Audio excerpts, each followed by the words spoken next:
താഴെ പറയുന്ന ഖുർആൻ സൂക്തം അവതരിപ്പിച്ചത്.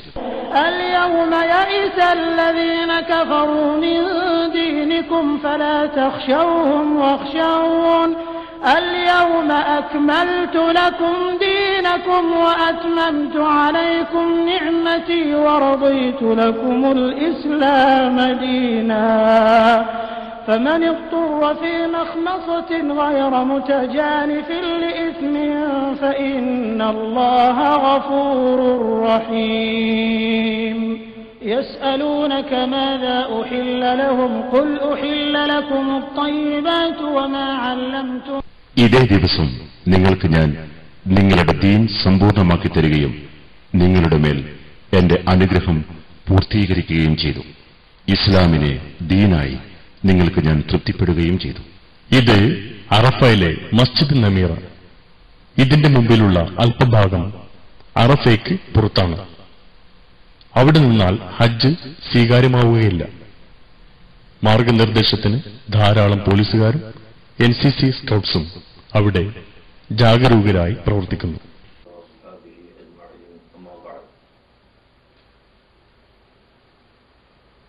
വിശുദ്ധ ഹജ്ജ് ഇസ്ലാമിന്റെ പഞ്ചസ്തംഭങ്ങളിൽ പ്രധാന ഒരു അമലാണ്. ഈ ഹജ്ജ് പ്രത്യേക മാസത്തിലും സമയത്തും പ്രത്യേക ചിട്ടയോടെ നിർവഹിക്കപ്പെടുന്നു. അതാണ് അതിൻ്റെ നിയമം. ഹജ്ജിന്റെ അതിപ്രധാനമായ ഒരു ഘടകമത്രേ അറഫയിൽ പോകൽ.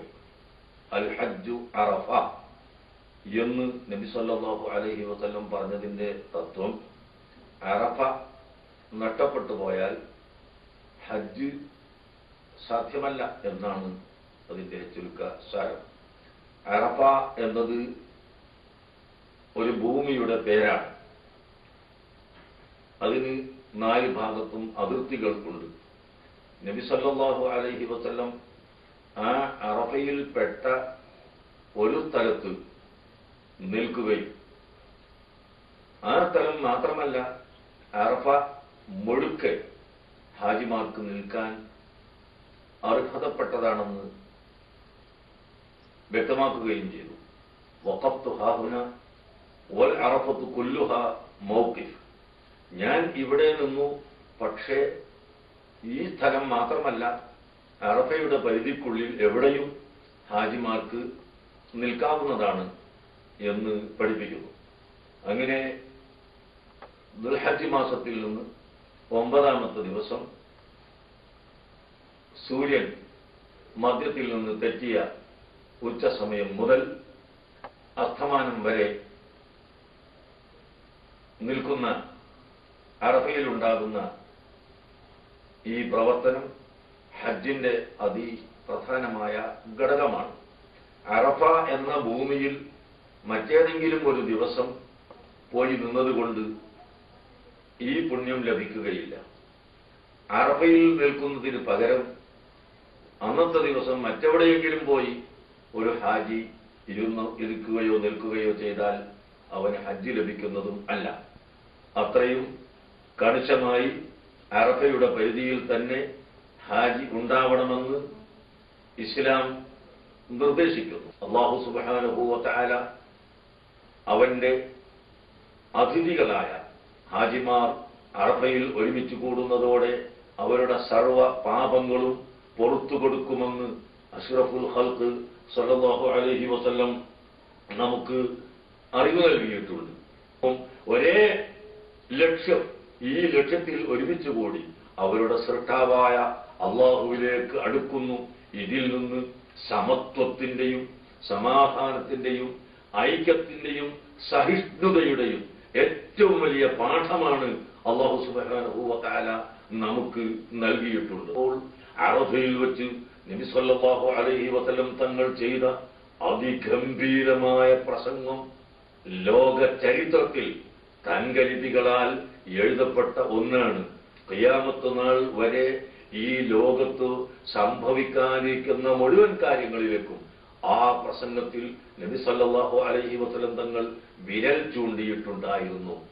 അങ്ങനെ ഈ ഭൗതിക ലോകത്ത് സംഭവിക്കാൻ പോകുന്ന സുഖങ്ങളും ദുഃഖങ്ങളും എല്ലാം വിവരിക്കുന്നതോടെ ആഖിറത്തിലേക്ക്, പാരത്രിക ജീവിതത്തിലേക്ക് മനുഷ്യനെ ചിന്തിപ്പിക്കുന്നതും കരയിപ്പിക്കുന്നതും അള്ളാഹുവിലേക്ക് അടുപ്പിക്കുന്നതുമായ ദുഃഖങ്ങളും എല്ലാം വിവരിക്കുന്നതോടെ ആഖിറത്തിലേക്ക്, പാരത്രിക ജീവിതത്തിലേക്ക് മനുഷ്യനെ ചിന്തിപ്പിക്കുന്നതും കരയിപ്പിക്കുന്നതും അള്ളാഹുവിലേക്ക് അടുപ്പിക്കുന്നതുമായ അതിഗംഭീരവും ആഴമേറിയതും വിസ്തൃതമുള്ളതുമായ ഏറ്റവും വലിയ അർത്ഥവത്തായ പ്രസംഗമായിരുന്നു നബി സല്ലല്ലാഹു അലൈഹി വസല്ലം തങ്ങൾ അറഫയിൽ വെച്ച് ചെയ്തിട്ടുള്ള പ്രസംഗം.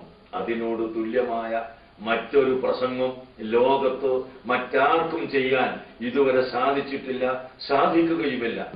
ഈ പ്രസംഗത്തെയും ഈ സമ്മേളനത്തെയും അനുസ്മരിപ്പിച്ചുകൊണ്ടാണ് ഇന്ന് മുസ്ലിം ലോകം വർഷം തോറും അറഫയിൽ ഒരുമിച്ച് കൂടുന്നത്.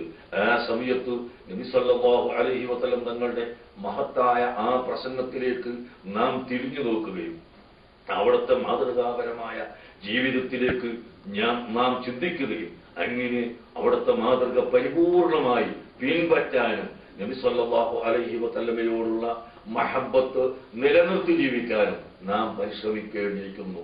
ഇന്ന് ലോകത്തെങ്ങും ഭീകരതയും തീവ്രതയും അസമത്വവും വളർന്നു വരുന്ന ഈ കാലഘട്ടം, പ്രത്യേകിച്ചും ഹജ്ജ് നമുക്ക് നൽകുന്ന പാഠം, അറഫ നമുക്ക് നൽകുന്ന പാഠം ഇത്തരം ഭീകരതയോ തീവ്രതയോ അസഹിഷ്ണുതയോ അസമത്വമോ ഇല്ലാതെ മനുഷ്യർ മനുഷ്യരായി ജീവിക്കുകയും സമാധാനത്തിന്റെയും സൗഹൃദത്തിന്റെയും സഹിഷ്ണുതയുടെയും കേന്ദ്രമായി മനുഷ്യൻ വളർന്നു വരണമെന്നാണ് ഹജ്ജ് നമുക്ക് നൽകുന്ന പാഠം.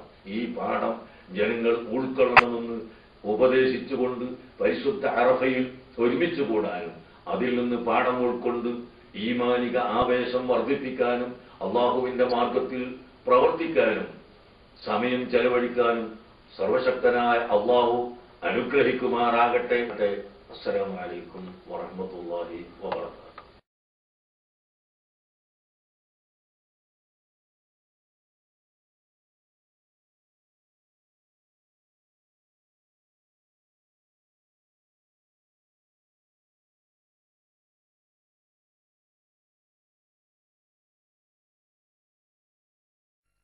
$25 ലക്ഷം മുതൽ 30 ലക്ഷം